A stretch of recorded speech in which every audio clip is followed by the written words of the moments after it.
What's up, guys? Your boy Mike here, coming at you with another video. So today's topic is, what is the number one thing that I've noticed that all healthy people have in common after working in the medical industry for 13 years as a nurse? Okay, so at first you might not have thought about this, and it might seem very simple at the beginning, but trust me, it is very important. Okay, because this is literally gets down to the crux of why people are not healthy and how they land into the hospital. Because as an insider, as a medical insider, I could tell you right now that if you wait to see the doctor, it's already too late. You're supposed to be doing things to help you avoid seeing them. Okay, and that might seem obvious, but it's true. Some people are anxious for some reason to go see doctors. You know what I mean? Like they want to go to their appointments. They want to be on medication for some reason. They want something to be wrong with them.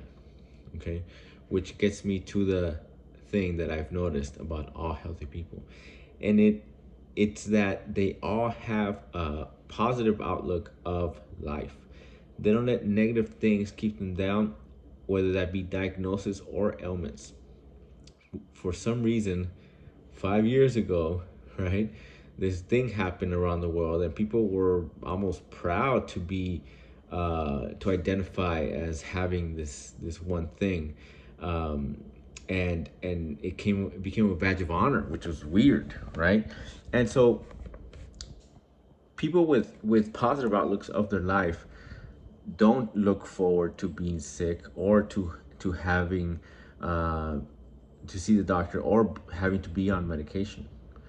All right, healthy people are people with positive outlooks have a proactivity to be healthy, right? To be strong, to be wealthy in their own right, whether that is monetarily, whether that's physically, whether that's mentally. Okay, because being rich isn't just about having money and about having things. Being rich is about having richness in your life, so that way when you wake up, you are happy to be living your life, right? You can't wait to get out of bed to get on with it, right? To go spend time with your kids, to go work out, to go spend time with your friends, to go spend time with your family, or even to go to work, right? Because as you'll see, it doesn't really matter what you do. Your positive outlook permeates every aspect of your life, whether you're doing things that you want to or not, right? And so people that for some reason are victims, right, tend to have worse health outcomes. People with anxiety, people that are hypochondriacs, people that for some reason want to be in the hospital and want to be diagnosed with something, right? And I get it. People have pain. People have ailments that are real. I'm not denying those things, but for the majority of the population, stomach aches and headaches and high blood pressure, even or even high sugar, right? Those things can all be solved with healthy habits. So thus, people with positive outlooks of their life have healthy habits. Okay, and like I said, they're proactive. So they don't wait for the doctor to tell them, oh, you need to exercise, oh, you need to eat better, or you need to do this, you need to do that.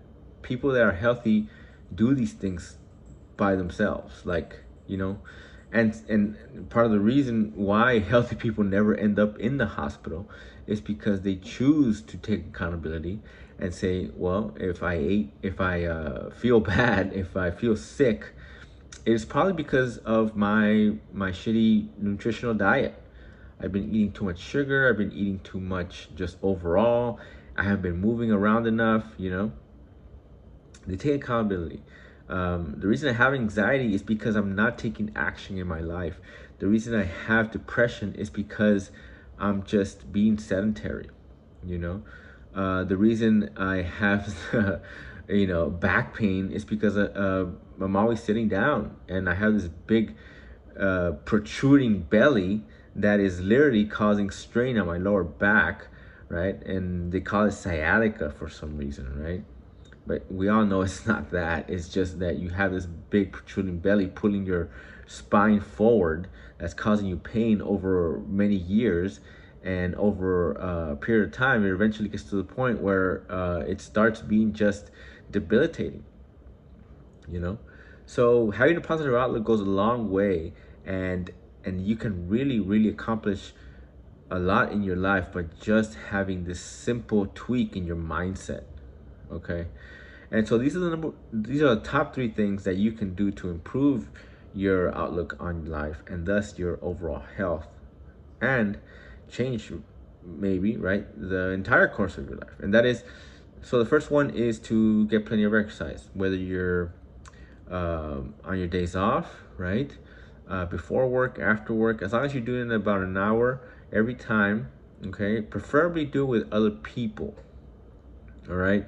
As a group, not that I mean go to Crunch Fitness and then talk the whole time and when you should be working out, but rather like a group kind of like fitness kind of deal. It might be a little pricier, but I think it's worth it because it also helps build community, which is also a part of your health. Okay. Second is to track your nutritional intake somehow. Track your calories. Um, Try to eat clean at least most of the days of the week. I'm not gonna say that you should be a monk and never eat anything bad, but if you eat more bad than good, then you're gonna feel often more bad than good. So if you do the opposite, if you eat more good than bad, then you should be feeling a lot better. Whether you're having skin issues, whether you're having pain somewhere, right? Um, it can be helped by eating better. All right. So like I've said this before, guys should be aiming for about 1,600 calories a day.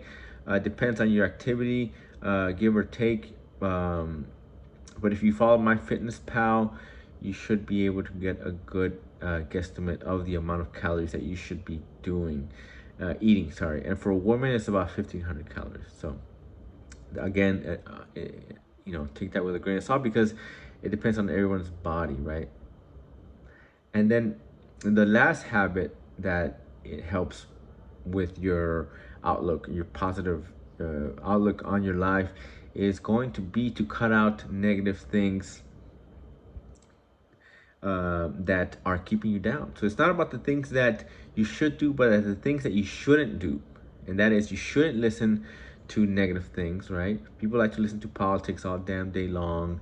They like to watch the TV and the housewives and the murders and constant, like, what do they call it?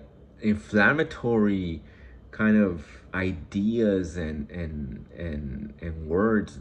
They just subconsciously, all those things will start to affect you whether you realize it or not, right?